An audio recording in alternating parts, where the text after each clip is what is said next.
So the title of this slide says, "What is IPO?" And you may think that's a typo, but it isn't, because when we title these slides, we mimic what investors are searching for. So there's an awful lot of people, for whatever reason, searching for the term, "What is IPO?" That's likely because newbie investors don't even know what the acronym stands for. Fair enough. So let's talk about that. What's an IPO? Well, the acronym stands for Initial Public Offering. And before we get into talking about what that is, I wanted to touch on the wealth creation trinity that we brought up recently in our presentation on how to make money. And after you make your money, you then save some of it and invest it, ideally in an asset class allocation strategy. These are the sorts of things we cover here at Nanalyze. But an initial public offering is when a private company becomes publicly traded. It's really that simple. And IPOs have always been associated with rapid wealth creation. That's only partially true. They usually involve startups, but not always. So let's talk about what a startup is. The label startup does not reflect the maturity of a business model. So sometimes we'll have companies email us and say, "We're not a startup. We did 200 million last year." Well, startup doesn't reflect the business maturity. It simply points to a firm that was founded with the intent to grow as rapidly as possible and exit. So things that you can look at to differentiate a private company between a startup would be things like company age. If it's been around for 30 years, then it's probably not a startup. Institutional backing, so private equity firms or venture capitalists will invest in startups with the intent to exit in a given period of time, let's say 4 to 8 years. So we'll look at that. These firms will pressure founders into exiting and help them exit. And when we talk about exits, there's really 3 directions that you can take. The first would be the bad direction, which is to return the investors what little money is left and then lay down to die. That's what happens to 9 out of 10 startups. They fail. The other option would be to either be acquired or merge with another company. And then the third option would be to have an initial public offering. That's when a company makes their shares available for the public on a major stock exchange, ideally a major stock exchange. They can also find avenues into the over-the-counter market, and these are things you shouldn't touch with a 10-foot pole. So I wanted to talk a little bit about my own startup story. So the third startup that I worked at in the first half of my career was a firm called Amfire, and we built a hub and spoke model for food distribution and food suppliers. And I was employee number 8. I worked in software engineering. I remember getting on the phone with the recruiter, and I was all excited when he told me I'd be getting 75,000 options and a decent salary. I said, "Can you make it 100?" He said, "No," and that was it. I took the role. And at that firm, we worked very hard, and everyone was looking for that exit. We saw this opportunity as a way for us to retire. And the way that things worked back then, this was around the dot-com times, and your options would vest over 4 years. So you'd get 25% of that pool every year. And that's why most people would never stay more than 4 years. You'd vest all your options and then you leave, or you may leave earlier if you found a better deal. And everyone usually had irons in the fire, whether that was a side hustle, they're looking at trying to build their own startups. It was a lot of very aggressive people that would work in that sort of an environment. Well, what ended up happening is we had a reverse split, and I exited after 4 years, buying my options. So you could either leave those on the table or you had to pony up cash, and I did. And then when I was doing my MBA, I received an email from the company that said that we sold to a much larger firm, and we sold somewhere around $3 a share.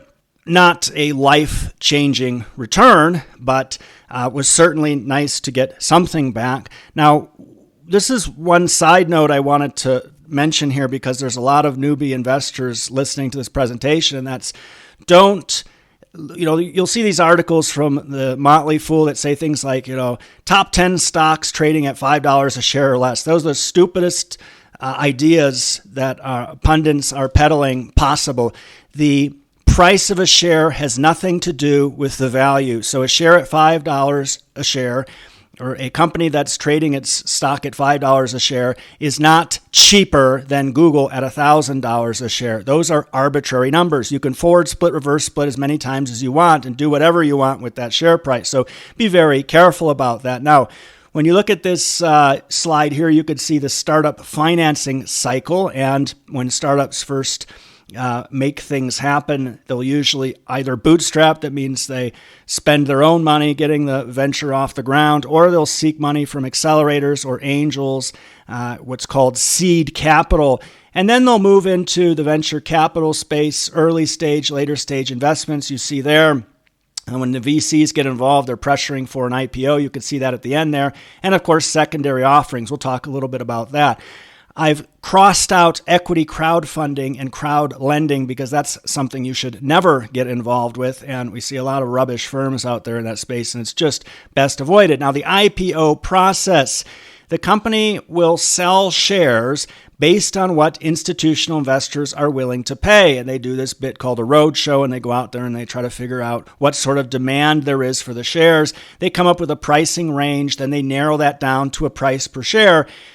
Then the shares begin trading on the public market, and they'll either trade above, typically, the predefined price per share, or possibly below that. And there will then be liquidity, and typically founders or people inside a company will have restrictions. They can't just go out and sell their shares right away. There are usually windows and lockup periods that take effect. So the results, as we said, there's either it's fairly priced and trades around the same price as the IPO roadshow, or they leave money on the table, in which case the shares surge, or it can plummet. And insiders, as I said, typically have windows and lockup periods. Now, the IPO process is much more complicated than that, and I put up this diagram so you can see all the things that need to go into it. It's expensive. You usually have to bring in investment bankers, and there's this big process, and a lot of people make a lot of money, lawyers and MBAs and things like that all go in to take their cut. And there's a lot of IPOs happening. Here's just a quick picture from NASDAQ that shows the IPOs coming up. And we keep a close eye on this every week to see if there's anything interesting to write about. Anything you can see here, Bullfrog AI Holdings, they're looking to raise under $10 million. We wouldn't even investigate that at all. Those companies are just too small. Anything, let's say, $50 million or below is just not something that we'd ever look at, and we only focus on disruptive tech. But IPOs, a lot of retail investors think this is a great way to make some money, and they want to get pre-IPO shares. In other words, they want to hold shares of a company before it has that IPO and the potential pop. Well, there's a number of ways to do that. The first would be the way that I described to you earlier. Found a startup or work at a startup, and then you can get options and potentially shares. The second would be to buy shares on a secondary exchange like EquityZen. There's a number of these exchanges. Problem is that they usually have pretty restrictive minimums. For most retail investors, a 10K minimum is pretty prohibitive, and they'll also want you to be accredited, and a very small number of retail investors are accredited.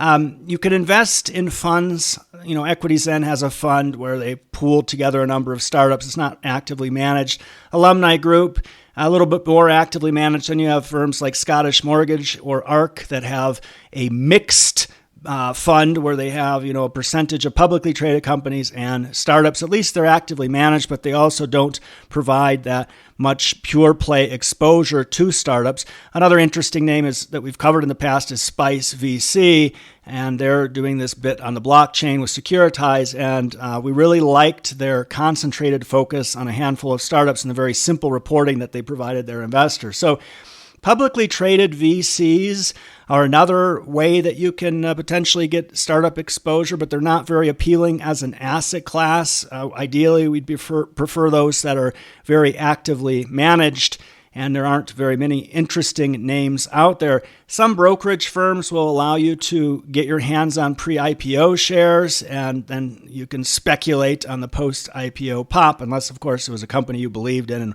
wanted to invest in.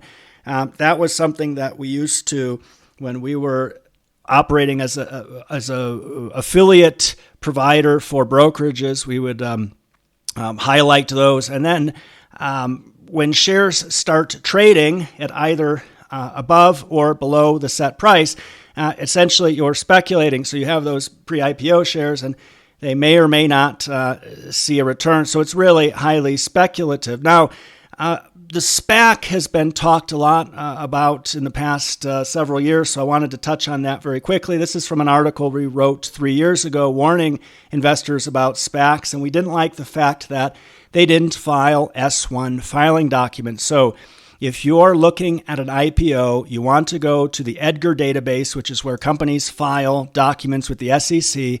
For IPOs, you want to pull up the S-1 document and you want to read it because that will contain all the information that you need. And we love pouring through these detailed S-1 filings because by law, companies are required to disclose pertinent information, and there's always this great section detailing risks, and there's a lot of rich information that you'll find in there.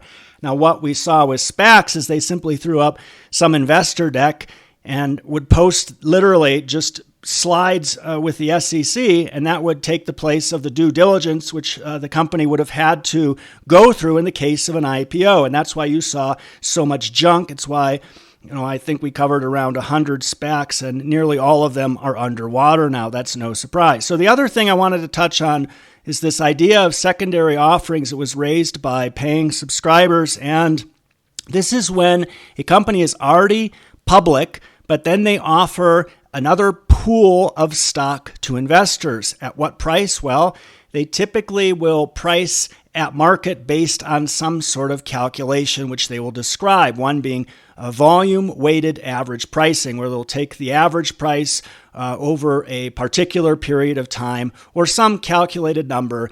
And there's two types of secondary offerings. There's these larger offerings that are openly discussed by the company, where they'll issue press releases and tell their investors about them. Then there's the other type we see with shoddy firms that are really death by 1,000 cuts, where they're handing everybody and their brother out shares, consultants and whatnot, and then just diluting investors all to hell. And rarely does that get noticed by the sort of retail investors that would dabble in that junk. So are they bad or good? This is the question that's been raised. Well, we need to put them in context first. So the size of the offering relative to outstanding shares, that's going to tell you how much dilution is happening, and the market will typically react accordingly. You look at who participates, what's the company's business plan. It's very important. So the example I wanted to talk about today is Intellia Therapeutics.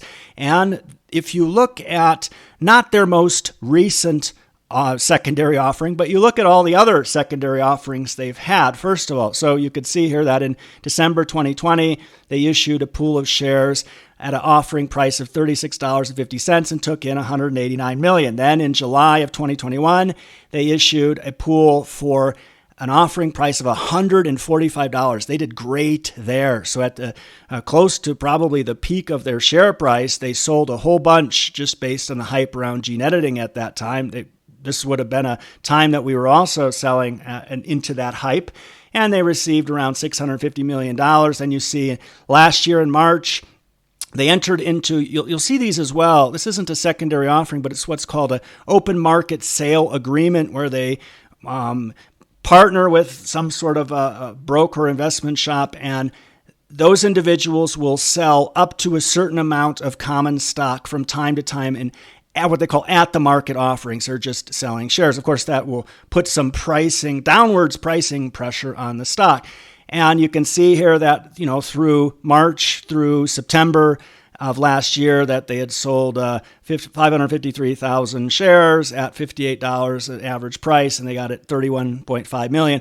And then there's the latest offering. So the people that were asking about this offering of 6 million shares at $45.80 for proceeds of $300 million, it's really just something that's ongoing. Is it good or bad? Well, it's good because Intellia Therapeutics is a company that needs to develop drugs and bring them to market, and that's a very costly exercise. They're going to need a lot of cash. As we go further and further into a bear market, it becomes more and more difficult to raise money. So the fact that they now have somewhere around $1.3 billion on their books is great because they've managed to sell a whole bunch of shares. Now, of course, that dilutes investors. If you look at just the last raise, you'd see that, well, it increased shares outstanding just by 9%. Okay, that isn't that much. But if you look at the 4-year increase that we've plotted here between 2019 and 2022, that increase is around 76%. So now going into this year, they have $1.3 billion in cash, and hopefully that can tide them through whatever difficult times are ahead. Now, another example that we've highlighted recently is Plug Power. We published a piece on them yesterday, and here you can see their shares outstanding and how rapidly those have been increasing. And this is a firm that doesn't really allude to the fact that they're issuing shares left and right, trying to bring investors the hydrogen economy. The problem they have is they don't have a positive gross margin, which means they don't actually have a business. And of course, 2023 is the year that all changes based on their green hydrogen plants that they've built, and hopefully that happens. But this is another example of a firm that's diluting shareholders a lot over time in attempts to develop an economically viable business. Now, just to conclude, IPOs can create wealth, but that's not always the case. And the best way to get shares in a pre-IPO company would be to work at a startup. Typically, there are prohibitively high minimums and accredited investor requirements that will make it very difficult for your average retail investor to invest in startups. It all comes down to this. There's no shortcuts to getting wealthy. Wealth creation takes a lot of time and a lot of diligence. So I'm going to put up a video here on investing for beginners because I know a lot of the people watching this are beginner investors. Please go ahead and click this logo, subscribe to our channel. Thanks so much for taking the time to watch this today.